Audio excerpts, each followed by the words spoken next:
Well, good morning, everybody. Welcome.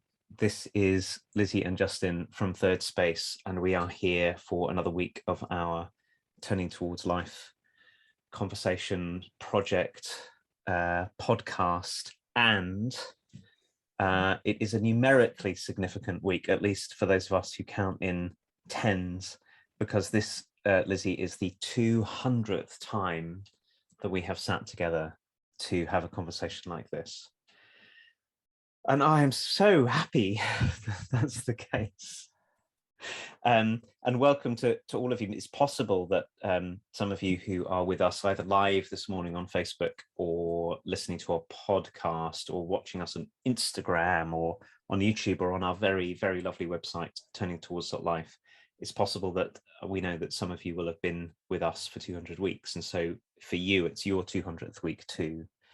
And some of you may just be stumbling across or maybe have been introduced to this project right now. And whether you're I'm sure there's a word for this, a bicentenarian or something, or someone who's coming in brand new, you're all so welcome.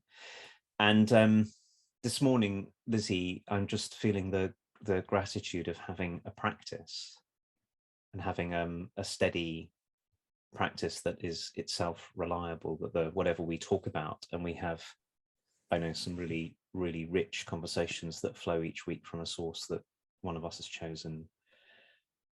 Also, for me, just the reliability of this practice. Here we are again and again and again and again at 9 a.m. and I can really trust it. It's such a welcome gift. Yeah, me too. Whatever kerfuffle we're in at my end, somehow I always get here. It is very reliable. Some kind of magnetism manages to pull us here, that it's not a kind of, somehow it's not a kind of, oh no, I can't do this one, and might not be able to do that one. I'm not sure I haven't really reflected on the way our lives must be arranged in order for that to be possible, but it's a really amazing thing that both of us do whatever we need to get here, and it's very supportive and very it's like a rhythmical thing. Like I can rely on the beat of the weekly gathering of us. It's really beautiful. And this week we have the grand privilege of speaking some words that have come through the lovely Debbie Danon. And so we're going to read Debbie's poem called Fast Forward to one another and see what gets born. And I want to say thank you for Debbie having written this, having produced this, having channeled this, whatever feels true to you, Debbie, that how this happened. Because what I so appreciate about Debbie in general, but about this poem too, is just the kind of like the immediate honesty of it. Like it's a reflection of something right in the moment. And I really appreciate that and feel like it's an amazing place to be on our 200th time together, Justin, to be reading this fast forward poem. Because part of me is like, how on earth did we get to 200 weeks? Like, that's extraordinary. And thank you for always being the person who counts the numbers, Justin. It would never occur to me to put numbers on anything. And yet it's so satisfying to put numbers on things, and to know that piece of data is really beautiful. So thank you. Okay, so we're going to read Fast Forward by Debbie Danon. And we've put a link to her blog on the announcement of this source as well. So if you want to find out more about Debbie, you can go and find her website, which is really beautiful. She's just done it, and it's got beautiful imagery and beautiful offerings from her. And I would really encourage you to go and have a look if you feel called. And there's, I'm sure, more poetry and more writings and more inspiration from her as well that you can find there. So here we go. Fast forward. And as usual, we want to invite you to take a breath. Wherever you are, if you can, you might be driving or walking the dog or doing something a bit more active. But if you can, just find a way to settle the body a little and open to these words. And just stay in contact with your breath as you listen. See if we can let them seep in and affect us. So fast forward. The awkwardness of this silence. Let me fill the space with whatever. Any nonsense is better than this. the sinking shame of a mistake. Let me make all the sorry or back off noises. Move the spotlight from my disgrace. The dread of beginning again. Let me delay just one more day. The nagging need I won't admit. Netflix, eBay, WhatsApp. A prospect dashed by disappointment. I'm fine, I'm fine. Oh God, I wish I was fine. And then there are moments, quiet, still moments before my itchy finger can hit the button. I realize that fast forward isn't doing what it promised. I'm still here. Doubts still perched on my shoulder, fear churning my gut. 3-year-old me still wailing in my throat. One day, curiosity calls before the dread. I peel off the fast forward sticker from the button. There it is in faded red letters. Abandon yourself. The betrayal is complete. Maybe this time will be different. If I can stay still for a moment longer, I can resist the easy fix. If I can gather up that shaking part of myself and tell her, it's okay, I'm here. Let's feel it all together. Not to abandon, to be my own companion. Maybe this time I can choose.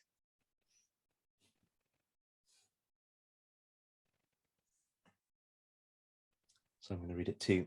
And I'm thinking, Lizzie, as I'm reading this, I'm appreciating this practice this we have for 200 times of having the same words come through a different body and a different heart and a different voice, and finding how much just in that, how much there is in this.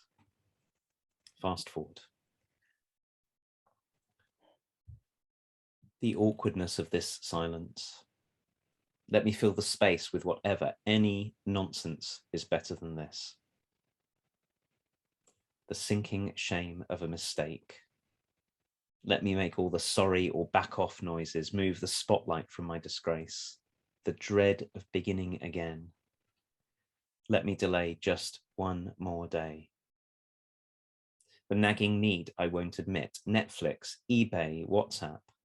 A prospect dashed by disappointment. I'm fine, I'm fine. Oh God, I wish I was fine. And then there are moments, quiet, still moments.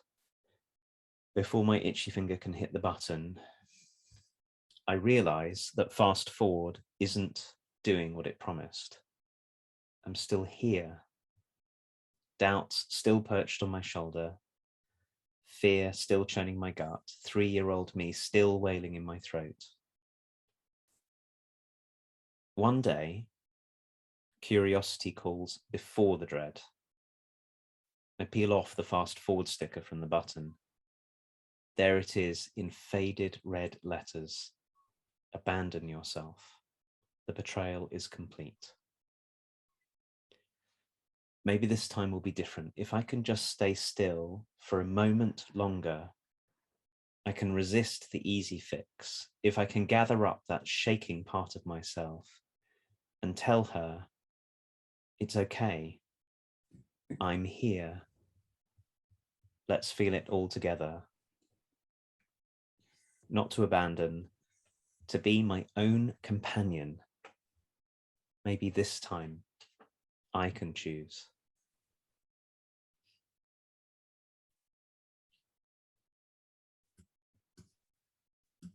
Such an extraordinary collection of words that Debbie's given to the world. And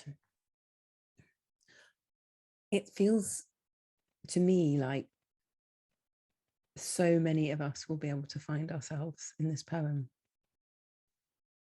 And there's so much that I appreciate about it. And the themes that she's picked out, you know, beginning with the thing about silence and the way that we fill space. And somehow, I think maybe this time of year as well, where there's more light and there is more space in a way, there's, you know, this invitation of filling the space with whatever feels so so relevant. And I know in myself the kind of the wish to run and avoid and anything but the excruciation of the nothingness. And yet, as Debbie says, it never delivers. So I'm just trying to find the thing where she says, yeah, the fast forward isn't doing what it promised. I feel like that's one of the big kind of griefs of my life in a way, is like trying to hit that fast forward button, trying to remove myself from the nothingness, and it never delivers. You know, so letting go of all of the patterns of trying to have things be a different way than they are, with all kinds of sophisticated means, realizing it's just not going to deliver, and accepting that has been a huge thing. Like it, whatever I do, whatever my equivalent of the fast forward thing is, whatever my equivalent of abandoning myself is, it doesn't give the thing it promised by doing it. And so it feels like a real lifelong kind of letting go that's necessary again and again and again, of just realizing that those strategies don't work. My strategies of overdoing or filling up too much or cramming a day of 100 things, all of those things that I can see, it doesn't deliver on anything. And there's a kind of particular kind of grief that is a quite exhausted grief as well, of like, I really thought that was going to do the trick, and here I am again in the disappointment of me not being able to do the thing that was intended by me having done that thing. I'm feeling so tender, Lizzie, as you're speaking towards that of ourselves which does all of this. And I think I'm feeling particularly alive this morning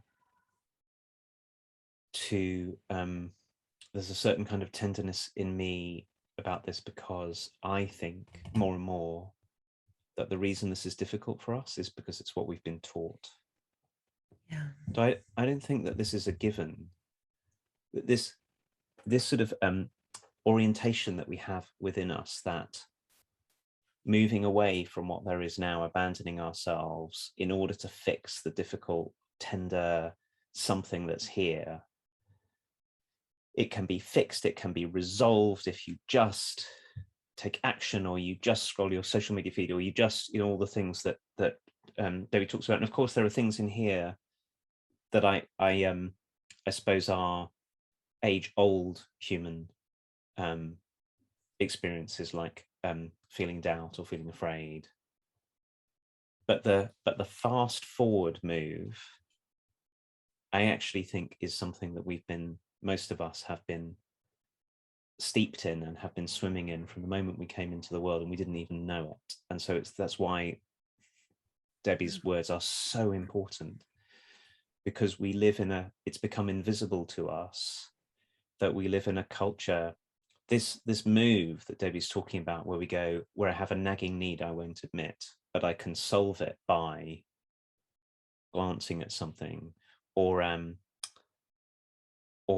covering up how I really feel about something, I think is part of what keeps our economic system going and our culture going. And I think about it. I haven't been on the tube, the underground here in London, for a while because of the pandemic, but I remember what it was like to go on the tube and see all the adverts, the boards of adverts, you know, up above all the people traveling, and every one of them in a way is an encouragement to the side of this that Debbie is naming as being so full of pain. It will be buy this app, get this app, click this thing, buy this product, everything will be okay. And the last place that anyone is encouraging us to be is just right here with whatever is present. So it doesn't surprise me, first of all, that it's that for many of us, we've been doing this for years because we were apprenticed into it from when we were very tiny. It's the mood of our times, it's the mood of our culture. it involves a huge amount of self-abandonment. And we didn't get much help in the practices of staying with whatever is here, and not just staying with whatever is here and not bouncing off into some sort of resolution. But as what Debbie says at the end is, staying still, gathering up the shaking parts of ourselves and telling those parts, I'm here, it's okay, we can do this, we can feel this, and we can do this together. We don't have to resolve this or run from this, or and it's a tragedy that we don't know to do this, and that so much of what's around us has us keep on forgetting to do this. And there's such kindness in Debbie's words, and I think particularly right now I'm feeling very touched by these lines. If I can gather up that shaking part of myself and tell her it's okay, I'm here, let's feel it together. Because I think certainly I sometimes imagine if I didn't keep on going with the part of me that gets triggered into running, then facing whatever I'm feeling would be impossible. I don't have the resource to face it. I don't have, and it will just be hell. And Debbie says to us, hold on, we're way deeper and wider than that. We actually can be with our itchiness, our fear, our shame, our joy, our excitement. It really is possible to be with that in a loving way. It doesn't have to be torture to be with ourselves. And that's an extraordinarily radical thing to say in a culture which is teaching us anything but that. Yeah. Yeah, there's so much here, isn't there? I'm feeling really sad that our world, so it feels to me like we're radically like social beings. So what's expressed in the world really matters to us. We're looking to belong, we're looking to be part of the world of different things all the time. And so the fact that anything kind of plays on that suddenly feels really sad to me. You know, that we get kind of preyed upon by adverts just that are just there and we can't help it. We're like, oh, what's that? I'd like to be, it's like, it comes from a kind of innocence. And so the way that we kind of look at all of this stuff wide-eyedly and say, oh yeah, okay, I'll have a go at that. It's like we're really open. All of us are really, really open.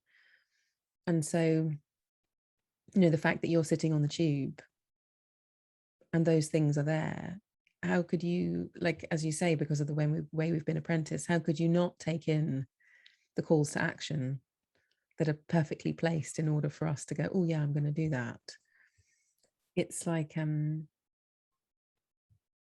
we could be using that in a different way. You know, there could be an advert that just says breathe, or there could be an advert that could say sit still for a moment longer before you press the button on this. And the thing that is moving me in this moment as well is that Debbie says maybe this time I can choose. It's like it takes such a kind of awareness of what's happening on the inside of us in terms of our responses and our reactions and being aware of things, that often choice isn't available. You know, I know that feeling, like I know I'm powerless to choose right now. I know it really, really well. And so I feel like Debbie's kind of paving the way for a possibility of choice that isn't ordinarily habitually available to us in the way we've been apprenticed. So instead of going, do I really want to do that or not? We've been taught to just go along with the thing. So we've been taught not to question. We've been taught just to say yes all the time. I know certainly the systems I've been in the educational side of my life, me saying, no, I don't want to do that, it just wasn't an option. The whole system is an affordance for me saying yes and agreeing. And so that links into the needs part as well. You know, the nagging need I won't admit.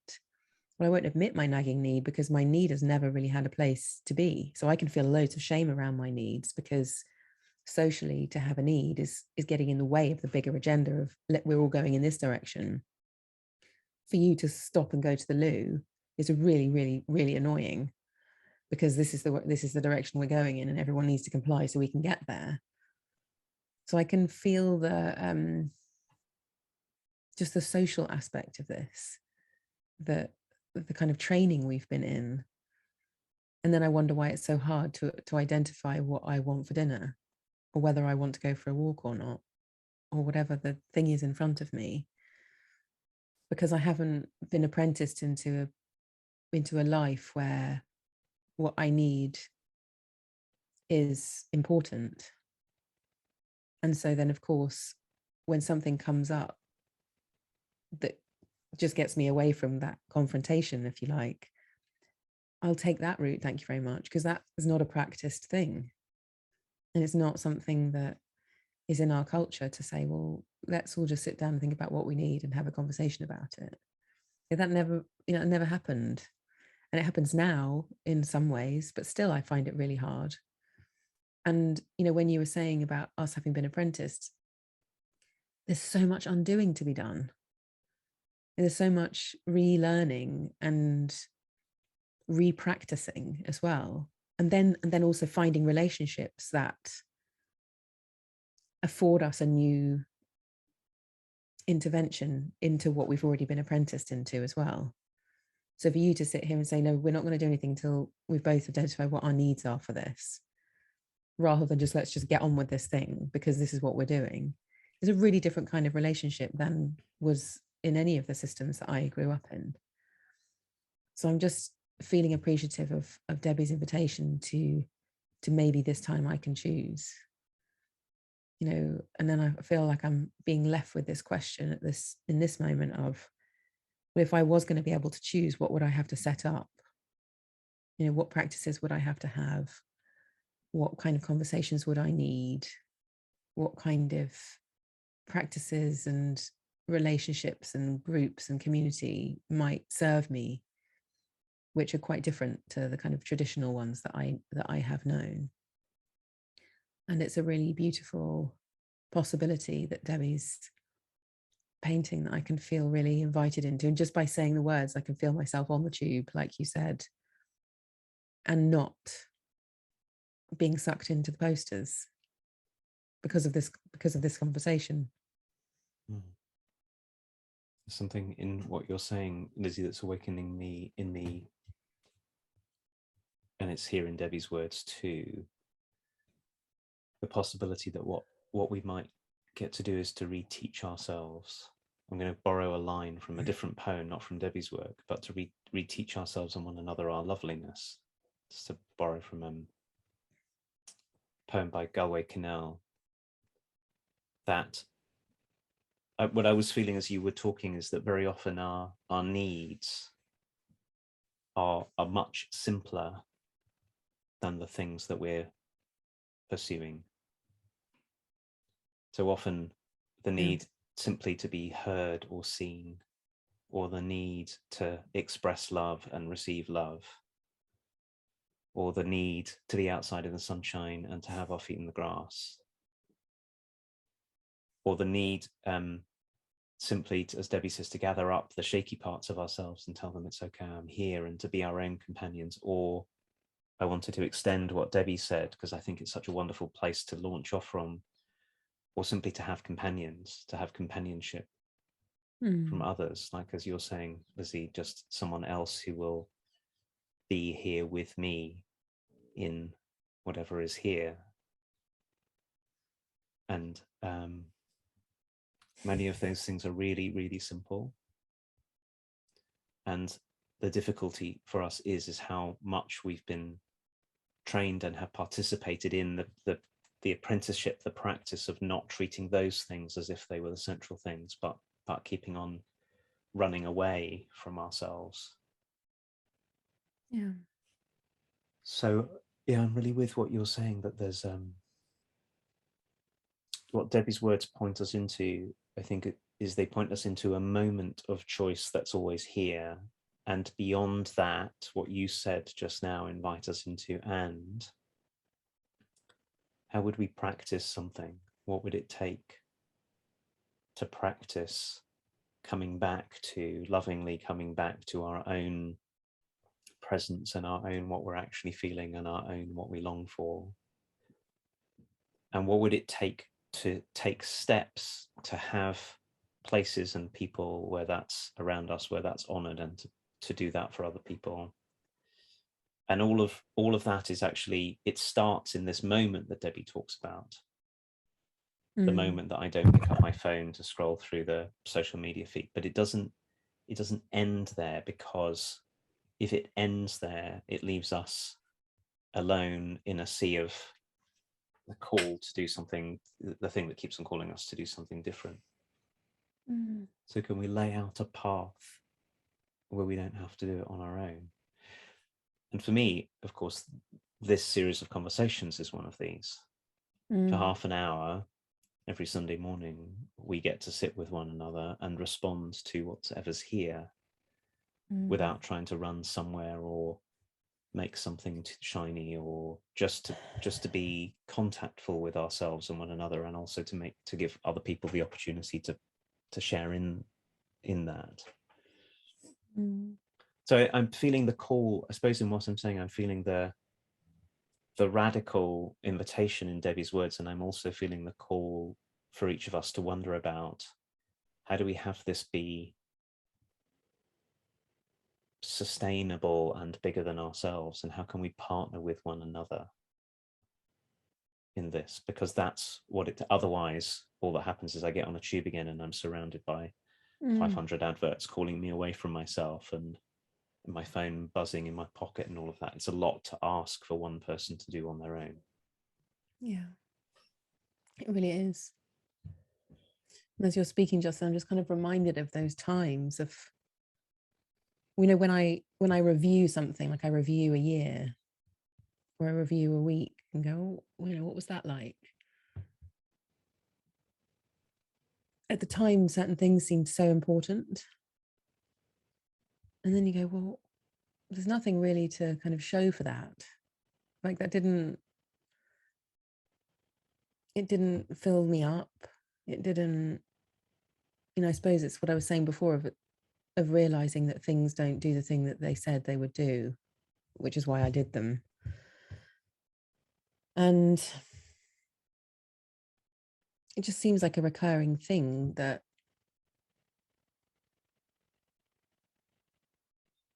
it's so easy for some period of time to pass and to feel like I don't really know what that was for.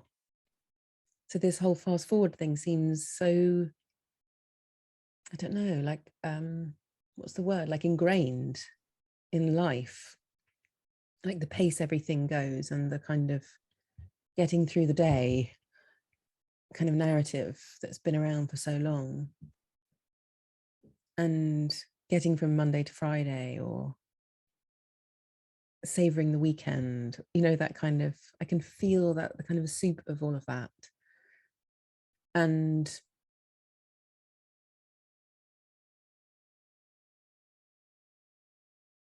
just seems really sad because I can feel the preciousness of life and how that's not a just response to the gift of life.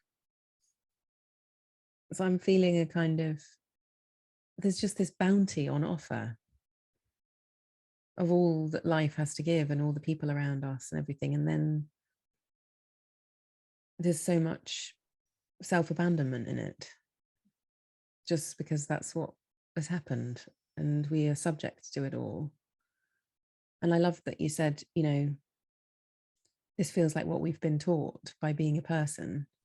You know, it takes out all of the kind of the sting and the shame of like, oh God, maybe this is me. I'm just completely mad. You know, maybe I'm just completely off my rocker and I've got particular problems that leave me in this state of self-abandonment and avoidance and wanting this to be over and running from myself. It's so easy to interpret. And I think that's another big cultural narrative, is there something wrong with me that keeps all of this going as well? And somehow the way that you said it, and you know, that being, I can feel the truth of it, I can see all the systems that have made me the way I am, it's kind of somehow allows me to be accountable paradoxically, it's like I can find my agency if it's not a heavy weight on me that it's all my fault. I can then find some agency around it, because if it's not all my fault, then I can have a bit of choice. Whereas if it is all my fault, then I may as well stay in bed. So I can feel the liberation of being given permission to go, well, a lot has happened that has it turned out this way, but now I can see it and now I can work with it. And I can accept that there's nothing wrong with me.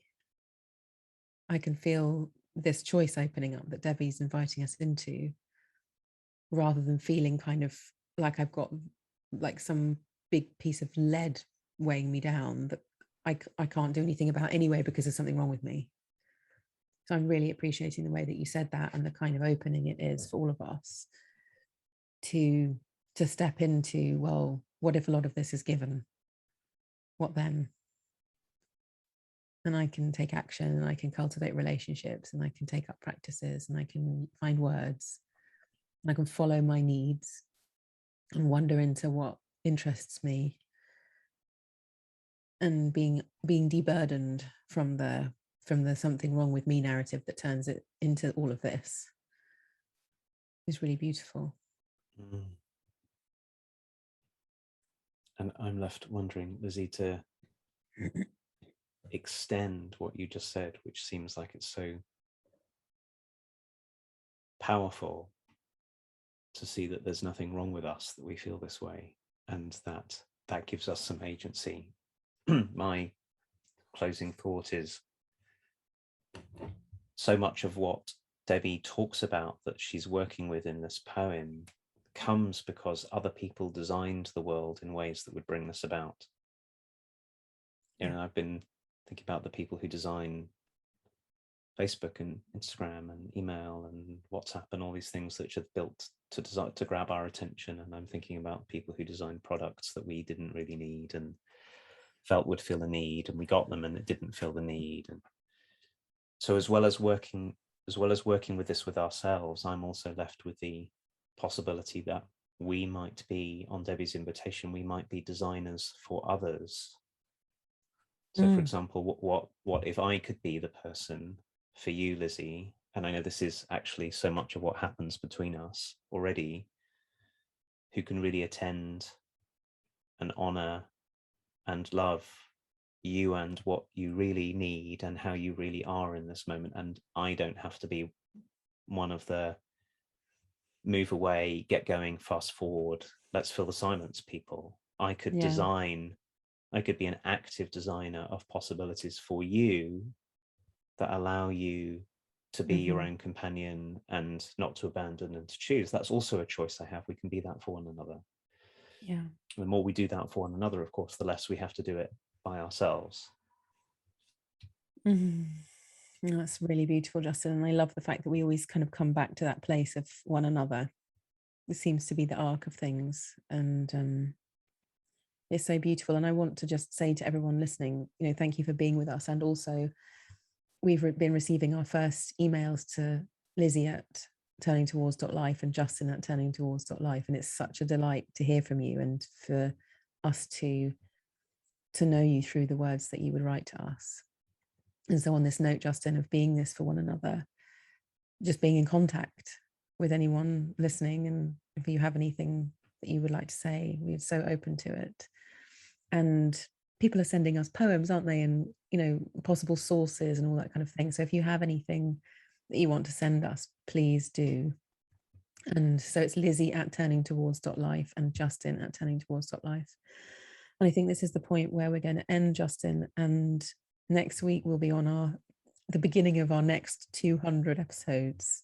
So that's very exciting. And you're so very welcome to be here with us in whatever way that you're listening. And thank you, Debbie, again, for letting us have this poem be part of this conversation.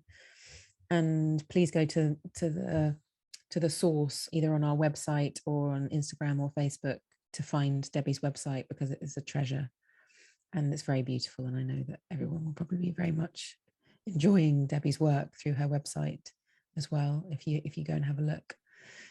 In the meanwhile, we wish you a wonderful week, and we'll be back here next Sunday at 9 a.m. as usual. Thank you, everybody. Thanks, everyone.